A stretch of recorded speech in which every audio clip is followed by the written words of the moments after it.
Attention, cette émission est laissée à la discrétion de l'auditeur. Les propos et les opinions peuvent choquer. Oreilles sensibles s'abstenir. Richard Martineau. Un animateur pas comme les autres. Richard Martineau. Bon vendredi, ma gang de malades. Est-ce que vous avez vu le reportage d'Yves Poirier sur les jeunes qui font la grève parce qu'ils veulent leur téléphone? Parce que toute ma vie est sur le téléphone, puis j'ai un pingouin sur mon téléphone, puis il faut que je prenne soin de mon pingouin, puis c'est important pour moi. Moi, je suis un grand fan d'Yves Poirier. Moi, j'aimerais ça qu'il y ait son émission une demi-heure par jour. Le monde selon Yves Poirier. Puis là, tu l'envoies. Tu donnes une caméra, un micro, puis tu l'envoies. C'est tout. Là. N'importe où. Là. Tu l'envoies sur rue Wellington à Verdun. Tu l'envoies là, salon des collectionneurs, des petites cuillères. Je sais pas, là, n'importe où. Là. Dans un campement de sans-abri comme il le fait. Tu l'envoies. Moi, tu sais que c'est mon pire cauchemar, hein, de revenir de vacances, tout s'est bien passé. J'ai fermé mon téléphone 2 semaines. Et il y a Yves Poirier avec une caméra puis un micro qui m'attend à la sortie à l'aéroport. Ça cogne à la porte. Tu ouvres la porte. C'est Yves Poirier. Bonjour, est-ce qu'on pourrait vous parler? Ça veut dire que t'étais dans la merde. Ouais, ça veut dire. Quand t'as Yves Poirier qui est devant toi. Mais en tout cas, écoute, c'est tellement drôle, son truc avec les jeunes. Et là, il arrive tout le temps avec une exception incroyable. Hein? Il y a des gens qui vont dire, oui, mais c'est parce que les gens qui ont le diabète ont besoin de son cellulaire. Et comme me disait Maximile, oui, c'est parce qu'avant le cellulaire, les gens qui avaient le diabète à l'école, ils crevaient de là. Ils crevaient dans la classe, boum! Ils tombaient en pleine classe et ils étaient morts parce qu'il n'y avait pas de cellulaire dans ce temps-là. Et là, ils vont te sortir une maladie super étrange. Oui, mais mon beau-frère, moi, il a la maladie du schtroumpif. Puis il a le besoin de son cellulaire, lui, sinon il va mourir. Tout le temps, l'exception, la plus incroyable. À cause qu'il y a une personne sur 100 millions qui a la maladie de Schtroumpif, tout le monde devrait avoir son cellulaire à l'école pour cette personne-là.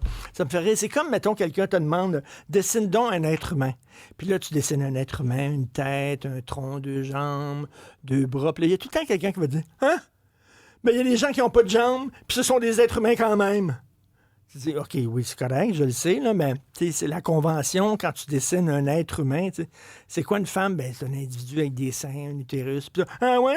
Tu saurais que ma belle-sœur s'est fait enlever l'utérus, puis c'est une femme quand même.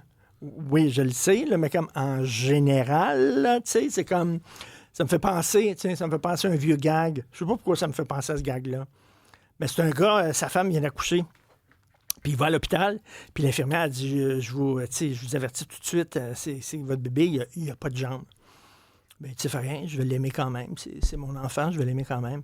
Elle dit oui, mais c'est pas tout. Elle dit il n'y a pas de bras. Il dit c'est correct, c'est dur, là, mais c'est mon enfant, tout ça. Elle dit il n'y a pas de tronc. Fait que là, elle dit OK, c'est quoi? Fait que là, l'infirmière s'en vient, elle revient, puis c'est une oreille. Elle a comme une couverture, puis une oreille dans la couverture. Puis là, elle dit, c'est votre bébé. Fait qu'il dit, je l'aime quand même. Fait qu'il dit, je t'aime beaucoup. Elle dit, parle plus fort, il est sourd. Bon, voilà. Alors, tout ça, non, mais il arrive toujours avec l'exception, là, en disant, là, il faut tout... J'attendais pas ce punch-là. Oui, parle plus fort, il est sourd. Mais il faut tout se mettre au diapason de la personne qui a la maladie de Schtroumpif, qui, elle, a besoin de son cellulaire. Fait qu'un maudit, on va sortir. On a tous besoin de notre cellulaire. Ma vie est sur mon cellulaire. Non, c'est que tu n'as pas de vie. Si ta vie est sur ton cellulaire, je te le dis tout de suite, c'est que tu n'as pas de vie. Ton cellulaire possède ta vie. Et moi, j'ai toujours pensé que les jeunes étaient anticapitalistes, que les jeunes étaient contre les grosses multinationales. Moi, ça me fait tout le temps, ça me fait blower, moi. Ça me fait blower quand je vois un écolo parler de l'importance de l'écologie en fumant. Tu dis, attends une minute, qu'est-ce qui est pire pour ta santé selon toi?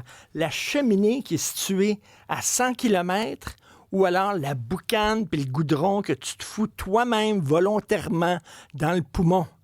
Et là, tu es en train de donner de l'argent à une entreprise qui veut t'enlever 10 ans de ta vie. Et tu sais, alors les jeunes sont en train de manifester pour que des gens gonziliardaires puissent les rendre encore plus cons qu'ils le sont présentement avec cette affaire-là. Alors que le gouvernement veut vous libérer. Hein, vous êtes accros à ça, là. Vous êtes comme des jeunes, là. L'autre jour, je marchais sur la rue Baudry à Montréal, je l'avais raconté. Puis j'ai vu 2 jeunes qui étaient en train de fumer du crack à 8h30 le matin. Ouf, dur matin. Mais tu sais, vous êtes complètement accro. On tente de vous libérer, là, de vous désintoxiquer, puis vous dites non. Nous autres, on l'aime, notre drogue. Oui, mais c'est néfaste pour toi, on s'en fout. On l'aime, notre drogue.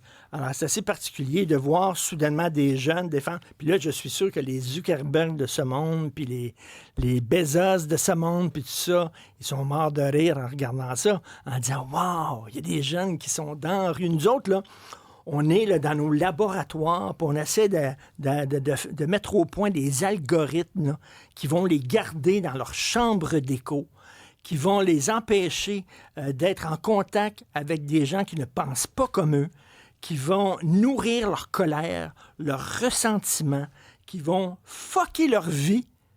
C'est ça qu'on est en train de faire. On leur vend ça. Eux autres sont prêts à nous donner leur intimité, tout leur code personnel, de donner tous des détails sur leur vie pour pouvoir avoir la drogue qu'on leur donne, et non seulement ça.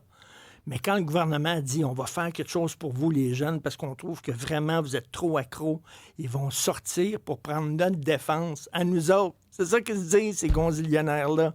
Mais j'imagine que les jeunes qui sortent aujourd'hui pour défendre leur cellulaire, ils n'ont même pas eu cette petite réflexion-là. Alors voilà, je l'aime beaucoup quand même. Parler plus fort, il est sourd.